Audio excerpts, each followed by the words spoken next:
Ya, kembali di Prime Show bersama saya Aprilia Putri. Pemirsa, setelah tadi kita menghubungi Mas Fadli, kali ini kita juga terhubung dengan relawan vaksin Sinovac dari Bandung, yaitu Mas Arief Budiman. Selamat malam, Mas Arief.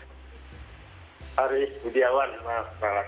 Ya, Mas Arief Budiawan. Selamat malam, Mas Arief. Ya, malam, Mbak Baik. April. Apa kabar, Mas Arief? Baik, alhamdulillah. Baik, Mas Arief, bagaimana perasaannya setelah selama ini menjalani uji vaksin? Apakah ada perubahan yang berarti, Mas Arief? Saya merasa lebih fit aja, mungkin tersugesti ya, karena saya sudah disuntik vaksin. Baik, sebelum kita lebih lanjut bertanya dengan Mas Arief, kita invite terlebih dahulu seorang dokter dari Pengurus Besar Perhimpunan Dokter Penyakit Dalam Indonesia atau PBPAPDI, Profesor Iris Renggadis. Selamat malam, Prof. Selamat datang. Terima kasih sudah menyiapkan waktunya. Baik, di sini kita mempunyai narasumber juga, Prof, yaitu relawan uji vaksin COVID Sinovac dari Bandung, Pak Arief begitu.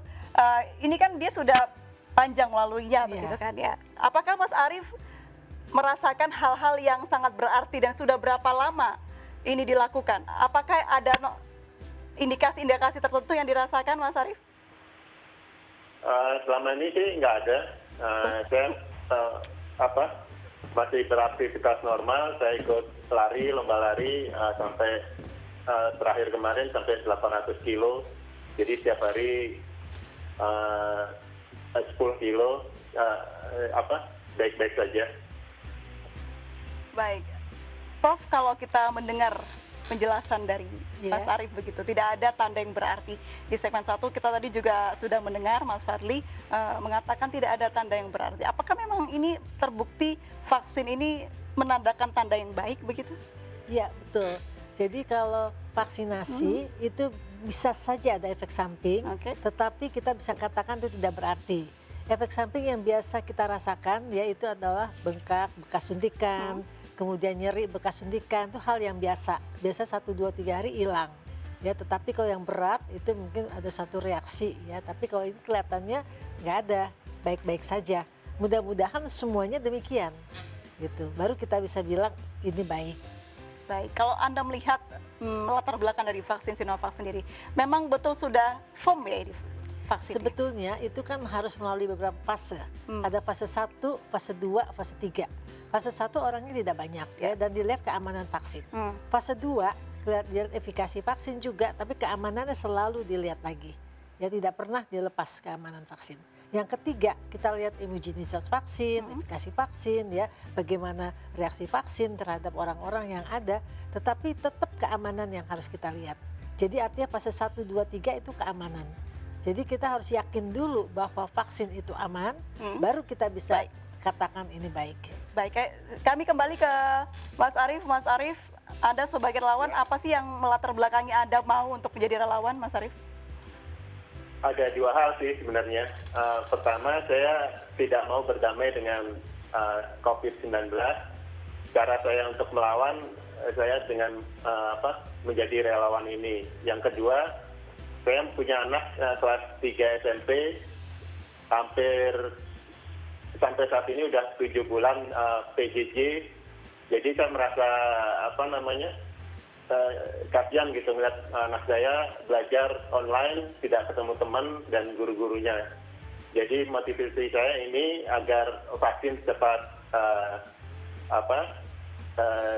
ada gitu, sehingga pandemi ini segera berakhir. Baik, tapi Mas Arief tahu resiko dari menjadi relawan vaksin COVID-19 itu bisa menyebabkan kematian juga? Tahu persis. Saya sebelum ini saya cukup cari informasi tentang vaksin ini, dan ini saya tahu akibatnya, dan saya dari awal saya sudah tahu resikonya bahwa ini akan paling fatal, bisa menyebabkan kematian. Baik, Mas Arief, ada kekhawatiran terhadap vaksin Sinovac yang sudah diuji coba kepada Anda? Nggak ada, karena ini fase ketiga, artinya sudah melewati uji 1 dan 2 itu kepada manusia, artinya sudah aman, sehingga saya yakin ini cukup aman. Baik, Mas Arief, ini kan yang kita tahu juga berita sudah banyak tersebar begitu kalau pemerintah akan memberikan vaksinasi kepada masyarakat Apa tanggapan Anda? Ya. Nah, itu saya agak terkejut ya, karena proses ini belum selesai, tiba-tiba ada berita itu bahwa awal November akan diberi. Dan dari pihak WHO sendiri belum ada menyatakan secara resmi ada vaksin A, B, C atau yang lainnya bahwa vaksinnya sudah berhasil gitu. Ya, saya agak terkejut juga, pemerintah sepertinya terburu-buru mengatakan bahwa tanggal awal November akan disuntikan sebanyak 2 juta, walaupun kepada nakes dan yang berisiko tinggi. Tapi akhirnya ini kan ditunda menjadi Desember 2020. Ya, betul ditunda. Tapi itu kan menandakan pemerintah sepertinya tidak berkomunikasi dengan baik dengan pihak yang berkompeten, misalnya yang ahli dalam hal ini ID gitu. Kelihatannya komunikasinya agak kurang bagus ya. Artinya kan dia harusnya sebelum menyatakan akan disuntik, itu yang menyatakan akan disuntik itu kan pejabat tinggi. Harusnya sebelum menyatakan itu dia kan harusnya berkonsultasi dengan pihak ID, baru menyatakan akan disuntik gitu. Jangan dia menyatakan akan disuntik terus diralat lagi sampai waktu yang saya nggak tahu kapan gitu. Meskipun belum selesai, Mas Arief, tapi untuk vaksin Sinovac sendiri, apakah Anda sudah mempunyai keyakinan? Untuk yang Sinovac ini, sekali lagi di awal saya sudah tahu risikonya bahwa ini uji coba, artinya bisa gagal, bisa juga berhasil gitu. Tapi melihat fase 1, fase 2 terhadap manusia dengan populasi yang sedikit, artinya yang ketiga ini hanya untuk di populasi yang lebih luas dan multi etnis, dan saya cukup yakin ini vaksin ini lolos dalam uji vaksin. Kalau boleh tahu, Mas Arief sendiri saat ini sudah menjalani proses vaksin seperti apa? Sudah di tahap apa, Mas Arief? Sekarang terakhir 2 minggu yang lalu saya sudah diambil darah untuk mengetahui antibodi saya timbul nggak gitu. Sudah ada hasilnya? Terakhir hasilnya saya belum dikasih tahu. Kapan rencananya akan diumumkan hasilnya? Setahu saya nanti waktu akhir dari proses uji klinis tahap 3 ini baru kami ini dikasih tahu hasilnya. Kami ini kan belum tahu apakah disuntik vaksin atau placebo. Jadi terakhir nanti baru akan dibuka bahwa Pak Arief misalnya disuntik placebo. Nah, setelah tahu saya placebo mungkin akan disuntik vaksin yang beneran. Baik, dengan segala proses yang sudah dijalani oleh Mas Arief dan juga Mas Fadli tadi, mereka pun yakin proses ini akan membuahkan hasil yang baik, Profesor. Tapi ada kekhawatiran oleh Mas Arief dan juga Mas Fadli. Apakah kekhawatiran ini wajar begitu, Prof? Sangat wajar, ya sangat wajar. Jangankan relawan, nakes pun sama saja, kan manusia juga. Jadi setiap vaksin tentu kita mengatakan kalau awal ini hasilnya akan begini, tapi bisa juga begini. Nah, bisa juga begini nanti efek samping.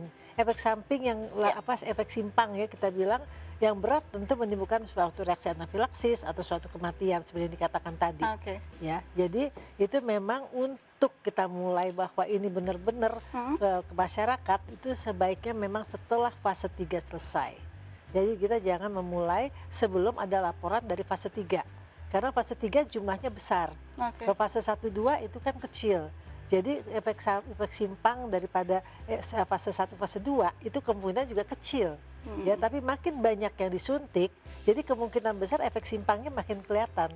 Kalau melihat dari keadaan begitu atau respon dari Mas Arief dan juga Mas Fadli, apakah ini pertanda baik bahwa vaksin ini bisa kalau cuma satu orang ini ya baik. Karena kita dapatkan yang baik. Tapi kita belum tahu yang lain. Jadi harus banyak sampel begitu ya, Prof ya? Betul. Oke, kita akan lebih lanjut lagi pemirsa untuk membahas hal ini. Terima kasih banyak Mas Arief sudah bergabung dan berbincang. Salam sehat, salam untuk keluarga. Selamat malam. Assalamualaikum. Selamat malam. Waalaikumsalam. Warahmatullahi wabarakatuh. Pemirsa, Organisasi Kesehatan Dunia atau WHO memberikan izin untuk Emergency Use Authorization vaksin yang dikeluarkan oleh otoritas di masing-masing negara. Bagaimana di Indonesia? Prime Show akan kembali setelah jeda berikut ini.